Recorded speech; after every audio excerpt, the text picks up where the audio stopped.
Good evening. As a direct result of last month's programme, somebody has been arrested in connection with the theft of several diamond rings from an Oxfordshire jeweller. The SS Great Britain has received its stolen silver collection back, and a man has been arrested and charged with the murder of his next-door neighbour. Our first case this month is one of those bewildering crimes where it's hard to see a motive. It's difficult to imagine why anyone would want to cause the tragedy they did. As you watch our reconstruction, is there someone you can help eliminate? And is there anyone you suspect could be involved? It took place in Suffolk 4 months ago.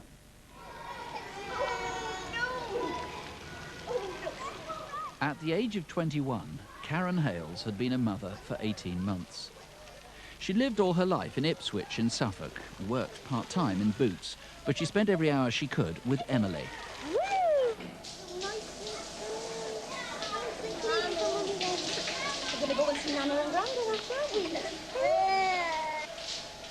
Karen was a very caring mother. She was very bubbly, real outgoing girl, full of confidence and devoted to Emily and her mother. Wasn't she, Jerry? Yes, she was. She's very special to all of us. A lovely daughter and my best friend. She's very caring, too caring. Thought of other people more than she did herself.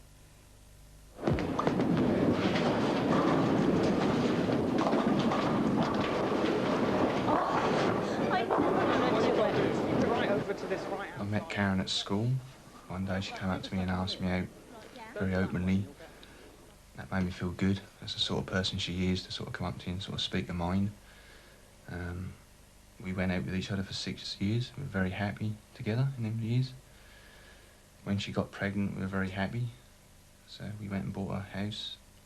They bought a starter home in Ipswich in Lavenham Road and had lived there for a couple of years.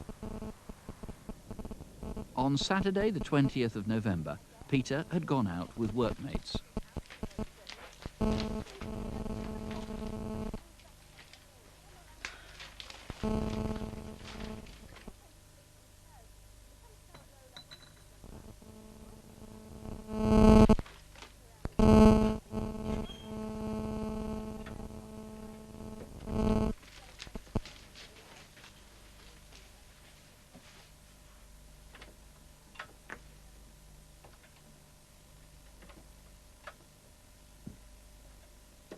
Karen was too frightened to call out.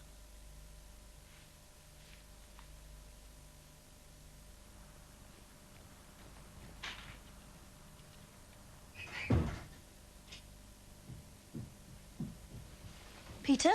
Sorry, were you asleep? Oh, no. No, how did it go? Oh, all right, we just went up the Swan. Everything right here? Well, no, I had a bit of a fright.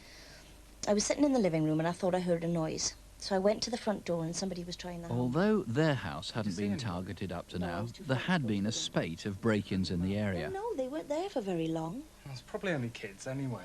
Yeah. The next day was Sunday, the 21st of November.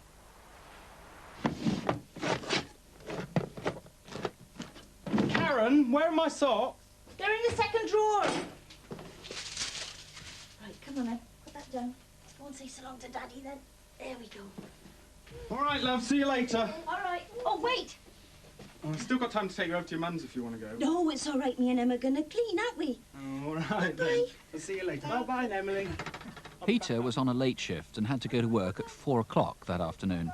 Bye-bye to Daddy then.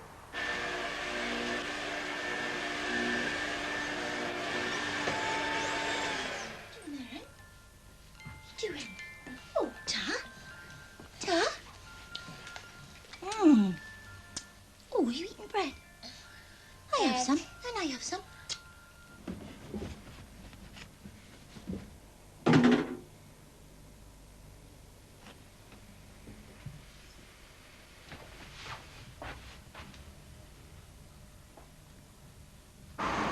Near Ipswich town centre is the bus garage where Peter works. At 4:15 or so, Karen's parents called to see him. Is that you, Peter? Oh, all right. How are you doing? All right. Wondered if you could have a look at the car. Starter motor's playing up again. Ah, no problem. Peter, you got a spanner? No, Nigel's got it. Is Karen at home? Yeah, I asked if she wanted to come over to you, but she said she'd rather stay at home and get some housework done. Oh, well, we'll pop round and see her in a minute.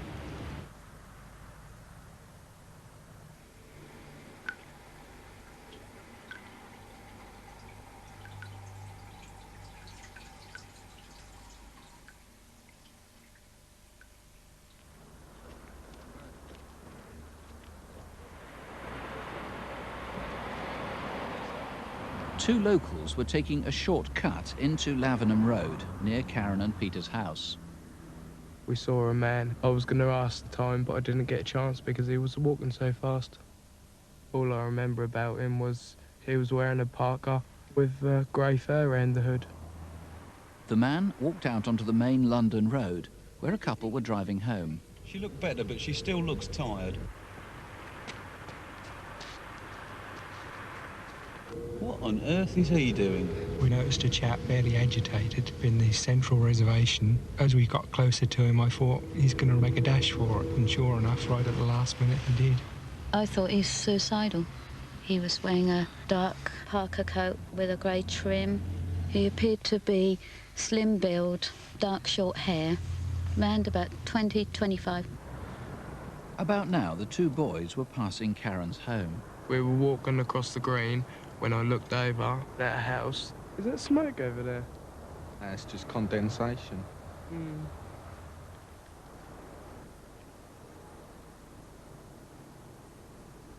A local resident was in Chantry Park, about 400 yards away. Hello, Risky. Come on then. There's a good boy. I decided to take the dog for a walk, and had just left the car park and noticed a person moving in the distance. I noticed him because he was running bent over.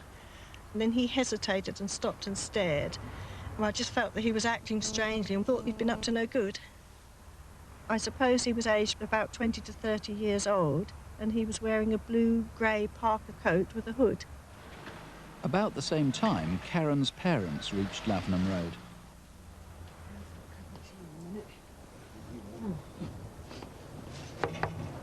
Karen? Karen? It's funny, it's open.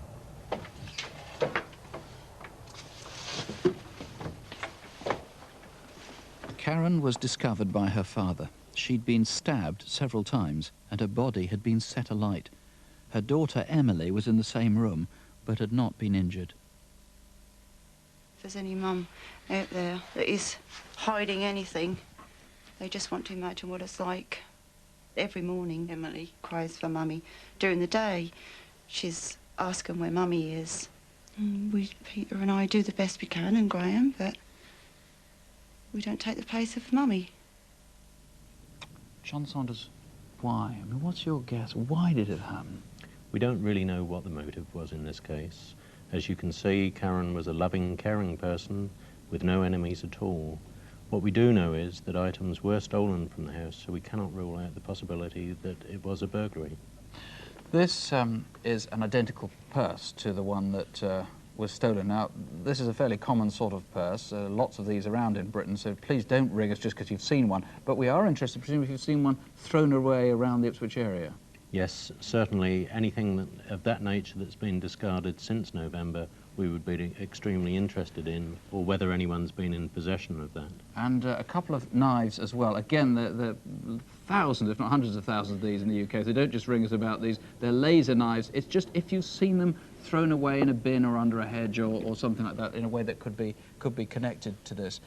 You want more witnesses in Lavenham Road, I gather, still, despite all your extensive inquiries? Yes, we've traced over 1,000 people in connection with the inquiry, but we still have people unidentified that we can't put names to. This guy wearing the parka, just go into his description a bit more for us. Yes, he's described by various witnesses, and it may be that there's more than one person wearing a parka, but it's a parka with a fur hood. He's aged between 20 and 30, about 5 feet 10 tall, slim build, with thin, dark hair, which is cut fairly short. And whoever killed Karen would have been presumably heavily bloodstained? Yes, I'm certain that that's the case, that clothing would have been heavily bloodstained, and I would appeal for anyone who knows of somebody who was bloodstained on that day or who's discarded their normal clothing to contact us. Sunday the 21st of November. There's a reward, as though that was necessary in a case as really despicable as this. If you can help in any way, the number here in the studio is 0500 600 600. Or you can ring the incident room at Suffolk Police Headquarters. That's 0473 613 577. There it is, 0473 613 577. Well, since last month, there have been 3 arrests on photocall cases. Police were looking for a woman in connection with a series of deceptions. 50 viewers rang offering information, several gave an address in the Republic of Ireland, and lengthy extradition proceedings might have followed, but having heard she was on Crimewatch, she left Ireland and moved to Dyfed in Wales, where she was promptly arrested. She pleaded guilty and was sentenced to 18 months imprisonment. From last month's Gallery of Faces, the man bottom right was wanted on a murder charge. A viewer rang to say she'd seen him 2 weeks earlier in Luton. The man had been using a false name, Alfred Walker. Next morning, in a quite different part of the country, another viewer saw him, in fact in a clothes shop in Newcastle upon Tyne. The store assistant was so certain it was the man he'd seen on Crimewatch the night before, he followed him out of the shop, noted where he went, and summoned the police. The suspect gave his name as Alfred Walker. He's now, in his real name, being charged with murder. And the man top right was wanted in connection with a theft. A few days after the programme, a Crimewatch viewer rang the incident room suggesting a name. A man's now been arrested and charged with 2 offences of theft. And now here are Detective Constable Jackie Hames and Superintendent David Hatcher with this month's photo call. First, have you seen this man recently? He's Colin Anderton, and Cambridge police would like to speak to him in connection with a murder. On Monday the 31st of January, Julie Hughes was found murdered in her home in Fenditton, Cambridge. Colin Anderton's car, a red Ford Sierra, registration G325NEW, was found 3 miles away on the Gog Hills. Colin Anderton's 47, 5'9", of medium build and has a moustache. He also has a distinctive scar from his left ear to his chin. If you know where he is, please call. If you work in the auto trade, this man may be familiar. He's James Patrick McHale. Our colleagues in Norfolk would like to talk to him about a series of thefts and deceptions. James McHale owned Tirewise, a business selling tyres in Great Yarmouth. The company has now ceased trading, leaving thousands of pounds in debts. Mr McHale and his wife Dawn left their house in Hemsby last October and haven't been seen since. James McHale is 5'6" and heavily built. He may now be clean-shaven and is known to use several aliases, including Gerald Patrick Murphy and Patrick Gerald McHale. If you know where he is, please call us now. If you recognise this man, you may help solve a series of armed robberies in Leicestershire. He's seen here last summer robbing the Alliance and Leicester Building Society in Odeby. After passing the cashier a note, he demanded money and then threatened her with a handgun. He's in his mid to late 20s, around 5'10", with ginger hair. If you know him, call us tonight. If you travel regularly on intercity trains, you might have seen this man, Richard John Whiteside. He's a frequent British Rail traveller, and here he is withdrawing cash from the Royal Bank of Scotland in Macclesfield. During the past 6 months, credit cards have been stolen and used fraudulently around Manchester and the North West. Richard John Whiteside is 26 years old, 6'2", of slim build and has thick black hair. He also has Mum and Dad tattooed on his hands. If you know where he is now, or if you can help with any of our photo call cases, please call us. Here's the free call number, 0500 600 600, 0500 600 600. Last month's reconstructions prompted something like 800 calls, mostly on the murders of Samantha Bissett and her daughter Jasmine. You may recall a clinical psychologist hoped the killer might even call in. He hasn't done so far at any rate, but detectives have a lot to follow up. They still, though, need to find and eliminate this van, seen in Plumstead last November. Notice in particular the curtains in the window. Please call if you recognise that vehicle. There were a lot of new leads on the armed robbery in Burnley, in which a police officer was shot. Little, though, alas, on the murder of Paul Logan. Mark you, these things can take time. Back in June of 1992, we reconstructed clues to a rape in Wiltshire. A woman had been attacked after an evening class in Swindon College. A viewer saw the programme and proposed a name. Now, almost 2 years after the crime, a man has been arrested and is now awaiting trial. Another more recent case has also led to an arrest. You may remember last September, we showed how a hairdresser coming home from work was attacked and almost killed, in fact, near riding stables outside Darlington.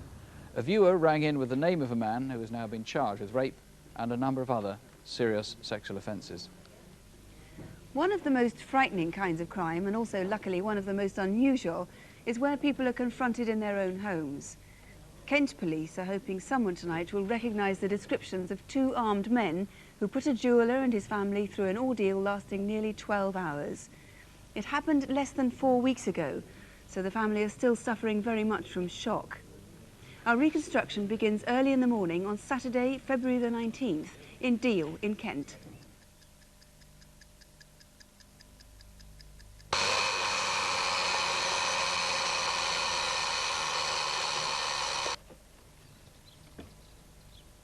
At 7:15 that morning, as Shanine Tester was beginning her Saturday paper round, she saw two men in a parked car outside her house. And I thought it was a bit odd because not many people sit outside in the cars. And when I got to the bottom of the path, the driver got out and we looked at each other, and he looked like he'd been in the army or somewhere by the haircut, and he looked like he liked going abroad because he had a really nice suntan. An hour later, the Blue Sierra was still parked in Rectory Road. Just round the corner lives Chris Howe, who owns a jewellery shop in Deal Town Centre. Good afternoon. Oh, hello. It's Mrs. Roberts. Of course, of course. I've been in business here in Deal as a jeweller. We opened in September 1985. We've got a full retail business with a workshop. My father was a jeweller, had a retail business in Margate, and that's where I learnt the trade. That's Couple of the links. So, We've lived in Deal for the past 6 years. It's a family town, really. A lot of character. Our two beautiful daughters, Eleanor and Carla. So I'm married to Monica, who's German. ice skating's on. Oh, Carla, would you switch to German, please? It's now early evening on Sunday, February the 20th. Monica's mother was over from Germany, staying with the family for a while. Oh, die sind die Französischen dann. Toben und Dean kommen next, glaube ich. Ja.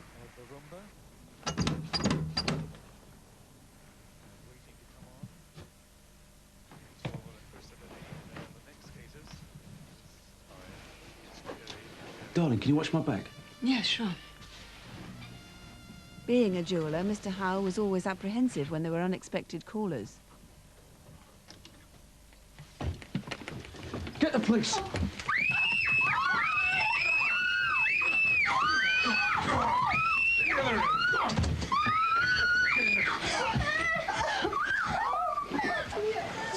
Calm down, calm down.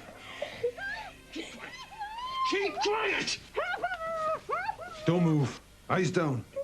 Don't hurt her. She's old and she doesn't speak any English.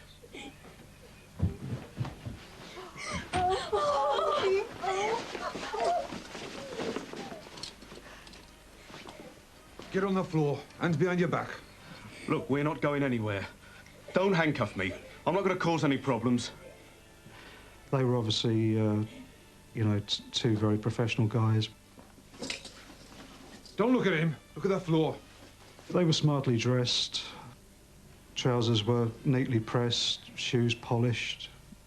When they made signs to each other, it was normally by hand movement or finger movement and gestures. Everybody behave. Nobody gets hurt. The big impression I got that they seemed to be of a military type. They were very frightening and we were terrified, and that continued through the night.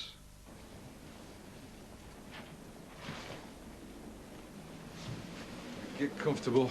It's going to be a long night. I just remembered keeping the girl's head down, especially Eleanor, because once in a while she seemed to want to turn around when she heard a movement. And his eyes. Keep your eyes down. Don't look at him. Everything went through your head, what could happen. And I didn't want any one of us to look at him because I thought he just won't know, you know, they're girls.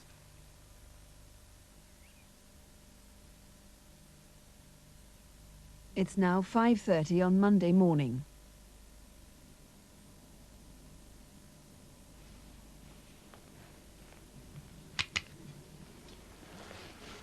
Go to the bathroom, have a wash, put on a clean shirt like you normally would. You're going to work now. You know what I mean, don't you?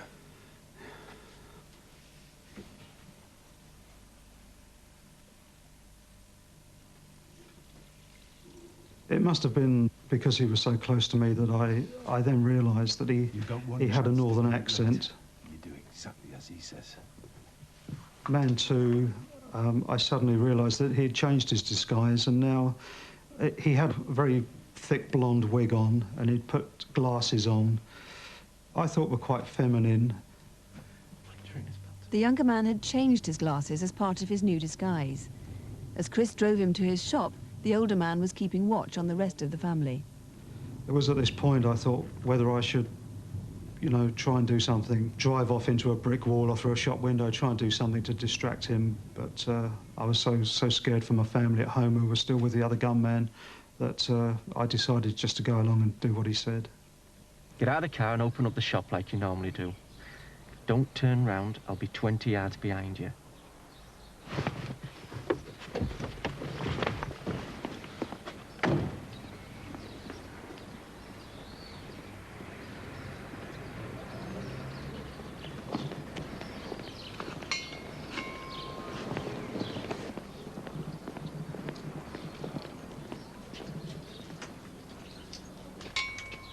Get on with it. Don't look round.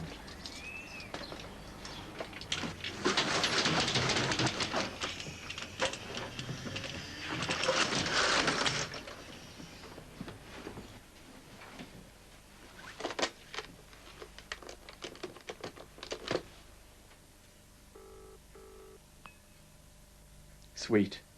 It's sweet. All right. How's your husband? He's down the shop. Keep quiet and don't move. The road sweeper and the postman often meet in the high street at this time in the morning. Hi, Francis. The dog get no warmer. We should be so lucky.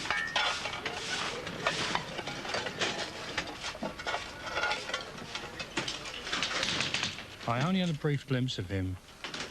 About 5'8", 30 years old, blonde hair, fresh complexion, with a well-trimmed moustache.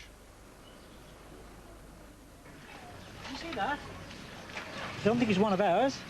Looks suspicious, doesn't it? Yeah. Within 10 minutes, the robber had filled his bag and was out of the shop.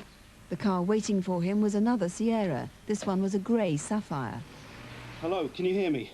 I've got handcuffs on. I'm finding it very difficult to speak. I've got a jeweller's shop in Deal, 100 High Street. I'm there at the moment. I don't want the police to go to my home. There are men there with my family.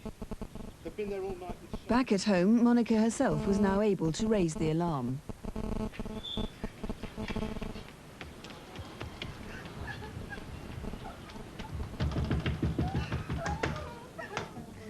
Well, David Ross, how is the family now? That was a dreadful ordeal. Yes, it was. The Howes are extremely traumatised by what took place. They've got young children, as you've seen from the video. They're extremely anxious at night. At one time, Chris Howe said to them, turn lights off at night. Now they leave lights on. They're not sleeping at all well. And indeed, the whole family are receiving counselling. It's going to take a long time to get over something like that. Yes, it is. What do these two men look like now? First of all, the older man was loosely disguised as a policeman. Yes, he was. It's interesting, he has a northern accent as such. Also, he had a distinctive watch, a diver's watch, in fact. He's the person that was seen the day before by a witness with a blue Ford Sierra, watching the house and obviously watching Chris Howe's movements. The second man seemed younger. He was wearing the postman's jacket. Yes, he was. Again, he had a northern accent, stronger than the first man, and he said a couple of distinctive things. Firstly, he warned Chris Howe when he was at the jewellery shop that he would slug him, which is an unusual thing to say, and also he said it's sweet, on the phone. Piercing blue eyes as well, and Chris thought he really did need those glasses. Some very identifiable jewellery was stolen. Yes, there was, particularly some platinum rings, 2 rings in fact, which only a dozen were made in 1993, which is the date mark on the rings. The hallmarks on the rings is distinctive. It's Rider and Rider, R and R. Right. And so these are particularly distinctive. If you were offered rings like that for sale, that would be absolutely crucial. If you recognise those men, if you can help in any way, you can ring us here in the studio. It's 0500 600 600, or you can ring the incident room direct, and that's 0622 654 999. That's 0622, the code for Maidstone, 654 999. For the last 4 minutes, all 28 lines here have been jammed. So if you're having difficulty getting through right now, you're getting the engaged tone, please bear with us. Most of the calls are coming on the Karen Hales murder. One name has come up 3 times. Not, of course, conclusive, though. You may remember back in January we appealed about a headless body found before Christmas under railway arches in Wyre Street, Manchester. 6 weeks later and 75 miles away, a man walking his dog in Cannock, Staffordshire, came across the head. DNA tests have shown that it belongs definitely to the Manchester body. This is a clay impression of the victim's face, painstakingly reconstructed by the medical artist Richard Neve. Now, do you know who this is? Someone you haven't seen for at least 3 months. He was white, he was aged 35 to 40, of average height and build, about 5'9" and 11 stone. He had dark, wavy hair, cut short. And if you're a dentist or a dental technician, you'd recognize your handiwork. The victim had had extensive treatment to his teeth, 6 crowns and a bridge, a lot of work which would have cost, I don't know, £3,000, I'm told, something like that. If you're a dental technician, take a look at this too. Several crowns were fixed by a bridge made out of Rexillium V, an alloy which is imported from the States.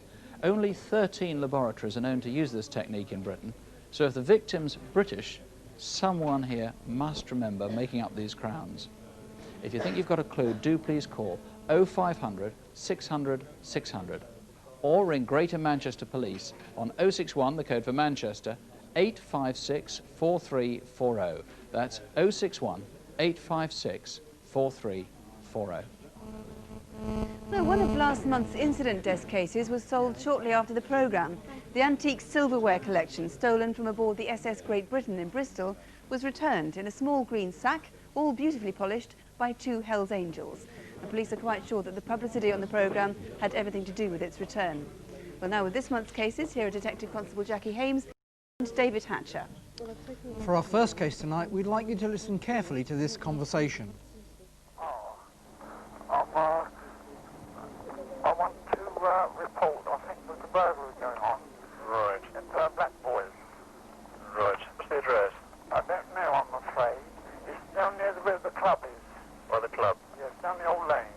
The bungalow on the left. Can I have your telephone number, please?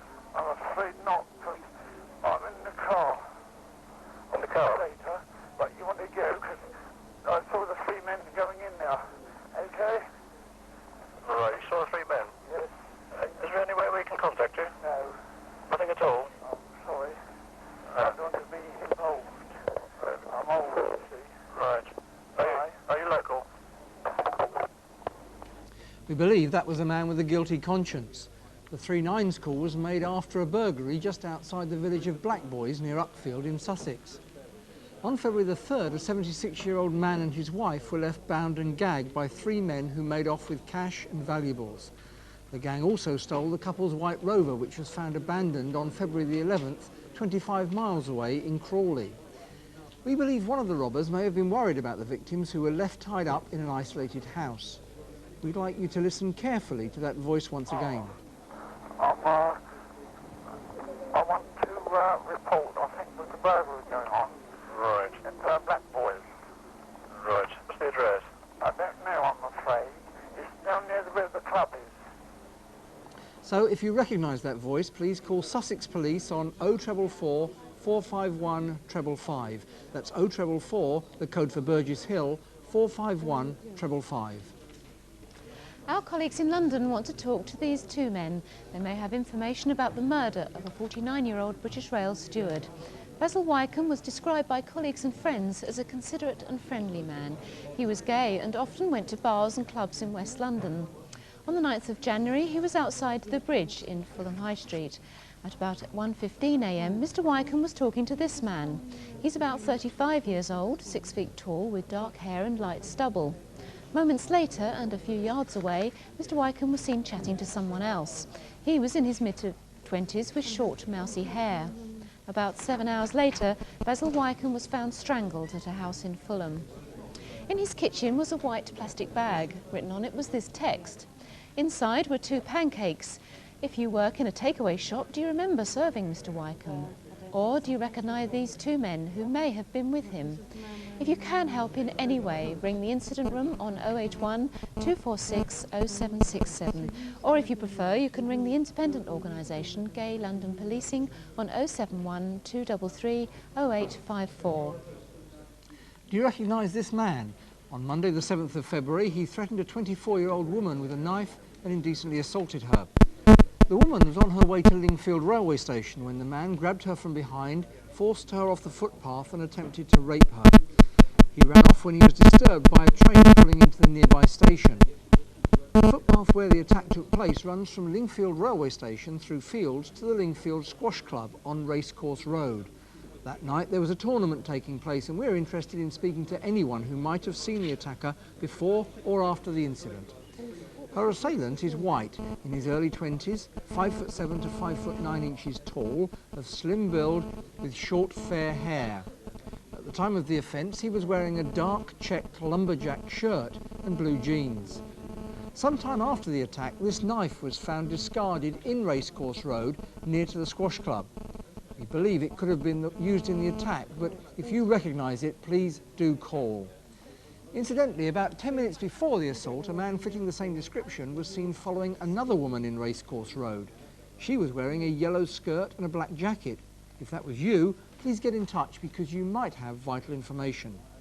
If you can help in any way, please call Caterham CID on 0883 342 263.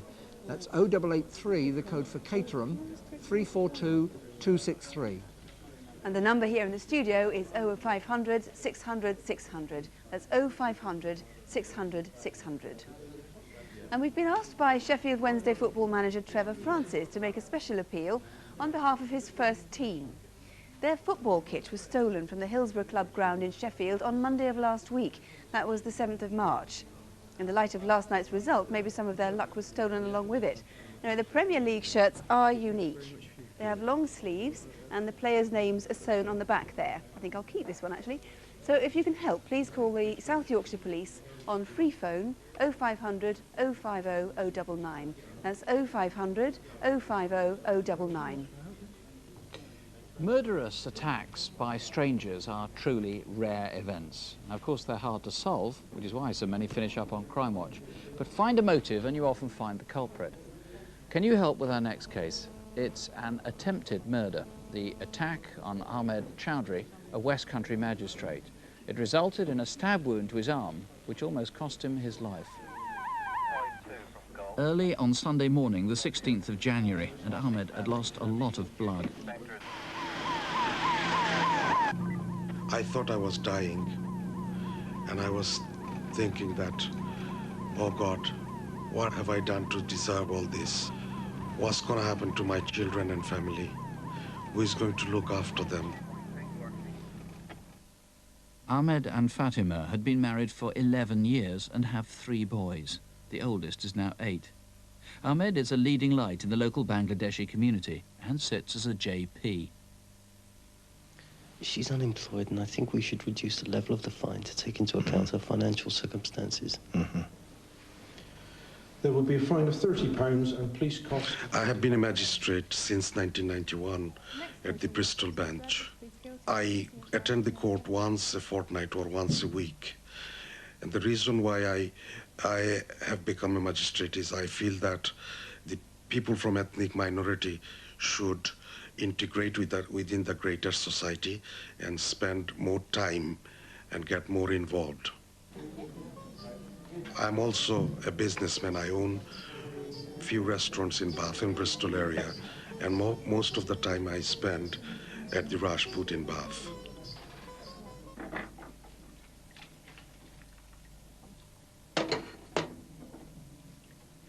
I live in the same road as Mr. Chowdhury, and it was on a Saturday afternoon between 3 and past.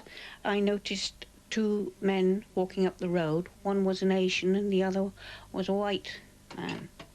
What I noticed was the head of hair that the white man had. It was blonde and he had a black moustache, which seemed rather strange to me. When I came back 10 to 15 minutes later, I saw the 2 men walking back in the opposite direction, talking very intently still to one another, and they continued down the road.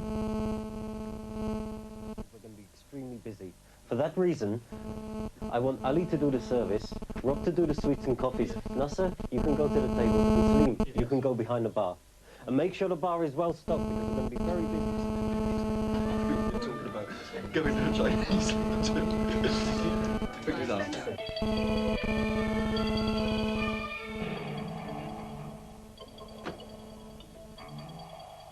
Dad's back. Why? It's a bit early for him. I thought I heard him at the door.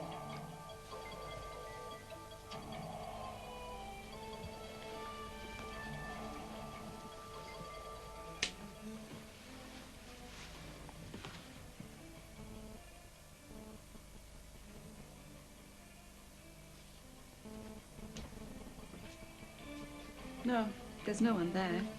Can I stay up and watch TV? Okay, but it's early to bed tomorrow. Would you like to come round this way? You do really offer? Of course, sir. Would you like to take a seat?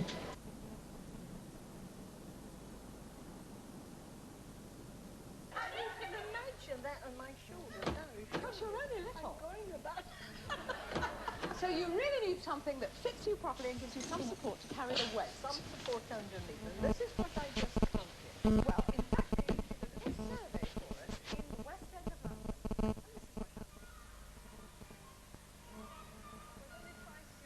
Second time when I heard noise, it was about 10 o'clock, and I went upstairs to have a look outside, and there was security light was on, and that time I was a little bit worried. And I was glad, my son still awake, watching telly with me. And inside me, I was frightened as well. Mum, I think I'll go to bed now. Okay. Just before 1 a.m, Ahmed left the restaurant for the 3-minute journey home to St James's Park.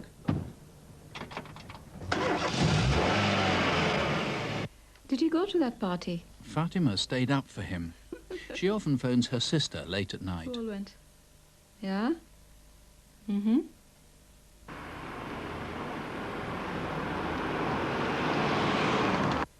So what happened with her admission? She did?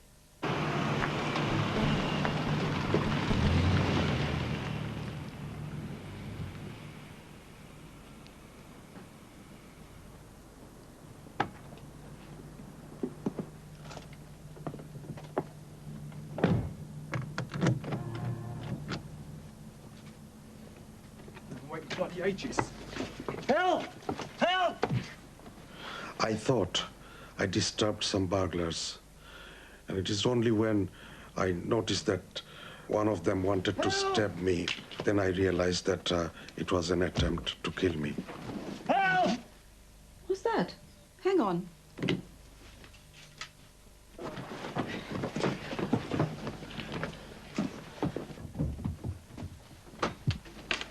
What's happened? Ahmed put up a ferocious struggle, and at first he didn't realize he was badly hurt.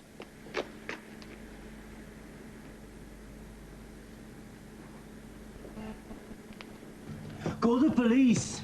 What's happened? Call an ambulance! Are you all right? Get the police! Your 5-2 receiving guide. Golf Bravo 5-2, proceed to St James's Park, Bath. Report of a serious stabbing. Ambulance en route. Over. Yeah, that's all noted en route.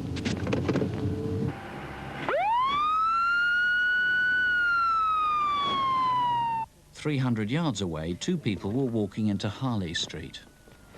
We spent the evening at a friend's house. We were leaving, and as we walked up the road, we saw an Asian man walking briskly towards us. I noticed him because he looked worried, and we had to step to one side to let him pass. They're also calling out tonight UPC there to attend to me. If you require any more troops up there or any other assistance, could you give us a shout?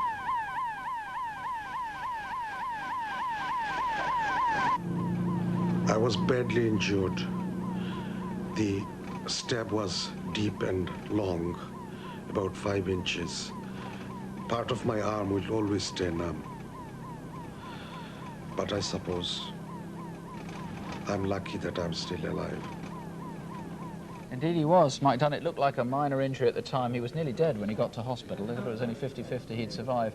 You're still no closer to finding a motive, I gather? No, the motive's unknown. We've ruled out robbery and burglary and theft, and we're quite convinced it's not a racial motive. Why? Why not a racial motive? One of the attackers is described as an Asian man, so we've got no reason to believe there was any racial motivation. We've got quite good descriptions of both the men. We've seen the Asian man a bit. The white guy, tell us about him. The white man is described as being in his 30s, between 5'8" and 10 inches tall. He was wearing a navy top and navy jeans. The most distinctive thing about this man is that he has strikingly blonde hair and a dark moustache. Pretty certainly a wig, that, isn't it? And possibly a false moustache as well. What about the Asian guy? The Asian guy is a little bit younger. He's between 5'4" and 5'8" tall. He was wearing a fawn-coloured jacket. Now, the Asian guy ran down Harley Street. You think that the white guy probably went through the grounds of Bath High School. Where would he have gone then? That's right. The two men were seen early in the afternoon, and we're quite sure that they were the same two men who carried out the attack. The white man would have escaped, we think, through the back of St James Park, up into a high school, and then into Lansdowne Crescent.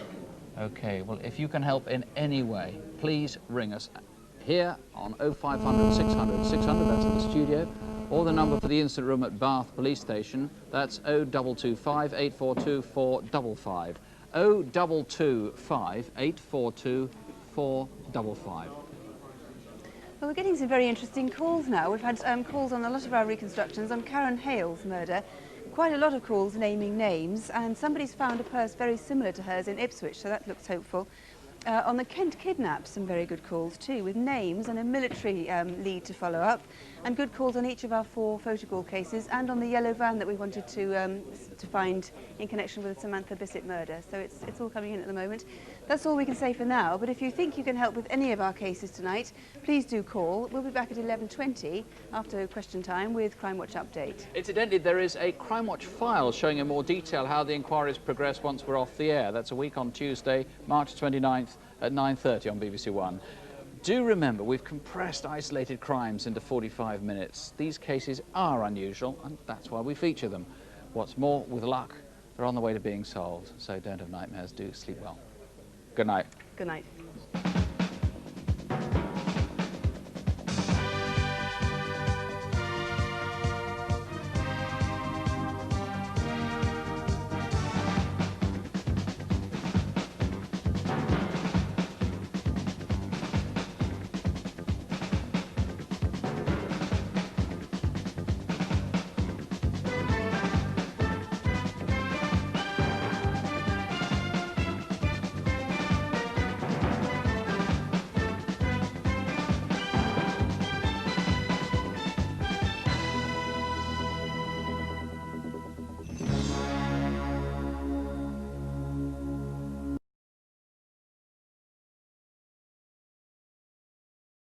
Crimewatch Update.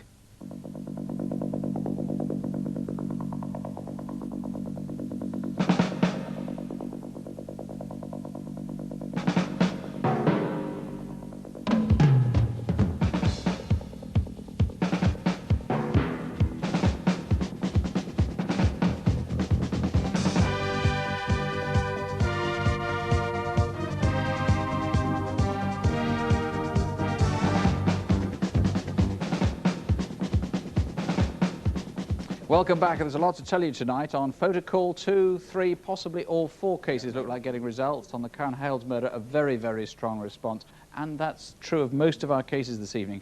The one where so far a bit of a disappointment is this chap here. This is a head found in Cannock in Staffordshire, which has been matched to a body that was found in Manchester, and so far we've only had 15 names put forward, and none of them have matched. More particularly, we haven't got calls from dentists or dental technicians, which you expected, on this guy's teeth. He has 6 crowns and a bridge, which are held together with a substance called Rexilium V. Now, it's not very common. If you're a dental technician and you help make these things up, please do give us a call now, 0500 600 600, 0500 600 600. Well, now to that robbery in Kent, where the family were held hostage for 12 hours. Calm down, calm down. This was a really dreadful ordeal for them. And David Ross, you've been taking a lot of calls. Yes, indeed. We've had over 120 calls, which is very, very positive. I'm very pleased. You've had one similar case that you discovered this evening too. Yes, unusually it was in Kent. a lady phoned up to say that she was a victim of robbery. The descriptions were very similar to those involved with her robbery, and in fact she was handcuffed and jewellery stolen. So we'll be looking at that tomorrow. Have you had any names for the descriptions? A lot of interest in the postman one, the man, as viewers will recall, with the blonde wig, indeed, but with actually that wasn't his real hair. He had light brown hair underneath, with piercing blue eyes. A lot of interest and a lot of names have been given for his identity, which we'll be following up as well. Right, he almost certainly wore glasses. What about the other one? The other one, the policeman, we've had a couple of calls on that, and in fact, again, giving names. The northern accents has generated a lot of interest, and also the military, particularly the watch involving that man who was masquerading as a policeman. What would be really good if somebody had offered for sale to them those rings, because they have very distinctive hallmarks. Yes, They're they very are. rare, actually. Yes, the platinum rings, which is unusual, and as much as I'm told the meltdown point for platinum is far in excess of gold. The hallmarks, particularly R&R. Also the year, the stamp on the hallmark of 1993, Sheffield I believe, is very unusual. So there are only 12 of those made last year. If you recognise them, please give us a ring, or if you can help with any of those details. Thanks.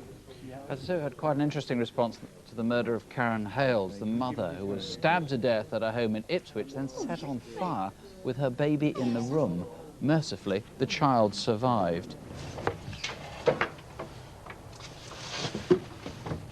John Saunders, what's been a response so far in your words? In terms of numbers, we've had an extremely good response, and but in terms of quality, it hasn't perhaps brought the response that we were looking for, although we have had 2 names come up from several different persons tonight who haven't featured in the inquiry before.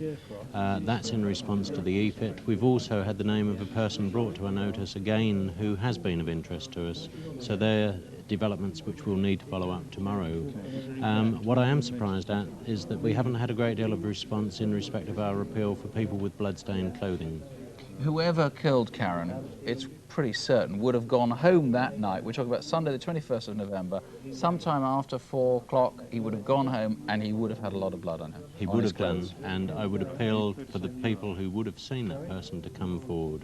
It actually does sound pretty good, though. I mean, you've actually got quite a lot of names, and you say in a couple of cases the names are repeating. Yes, that's true, and those, as I say, are 2 new names to the inquiry which we will be able to follow up. Well, let's hope something comes of it. Thank you. Thanks very much. Well, let's see how we've been doing on incident desk, David. The voice of the 999 caller after a burglary in Sussex. Anybody recognise that? Well, strangely, only 4 calls on that one, Sue, but one of them in particular looks as though it might be interesting, so it could be a question of not quantity but quality. Right. And what about the murder of the British rail steward, Basil Wycombe? Yes, huge number of calls there, over 50 calls, a number giving names for the 2 men that we're seeking to trace. But what we don't want is any more calls on that bag that we featured. We now know the distributor, so please don't call us any more about that. And did anybody recognise the man who was wanted for the attempted rape attack in Lingfield in Surrey? Over 30 calls there, a number of them giving names for the people involved, and also we've had some suggestions about the knife that was used to make the threat, that it's a professional knife, and we now know where that knife is distributed. But if you know someone who's lost one, that's what we're interested in. David, thank you. Next, the stabbing of a magistrate, Ahmed Chowdhury, who was coming home from work on Saturday the 15th of January. He runs some restaurants in Bath and Bristol, but when he got back to his house in St James's Park and went to his front door, he was attacked by 2 men who'd been waiting for him. Help! Help! At that stage, it was sort of early Sunday. He was very badly injured, arm wound which nearly killed him. What sort of response have you had? We've had nearly 40 phone calls now. We've had 20 in Bath and 19 in the studio here. Now, I've just seen, actually, underneath here, this batch is marked good. How good are they? That's right. Well, we've got one very good new line to follow up regarding a possible motive. Something new, something we haven't investigated up to now, something we'll be following up. The motive was the really elusive thing. That's right. right. This is an entirely new line, yes, is it? Very interesting, yes. What about the people involved? We've had several phone calls suggesting different names. There was a white guy first. Well, there were 2. There was a white guy and an Asian guy. That's right. The white guy first. Yeah, we've had 3 separate people ring up with 1 name for the white man, and 2 people have rang up separately regarding a name for the Asian man. So there are 2 names repeating. It looks as though this guy's wearing a wig, of course, and the Asian chap? Any repeating names on that one? Yes, we've had one name suggested twice. And, I mean, in your bones, have you got a good feeling about what's coming in tonight, or do you think actually there's going to be an awful lot of work which may end up with nothing? This is the best progress we've made so far, so I'm reasonably confident now we can get somewhere with this. Good. Well, let's hope you do. Sue?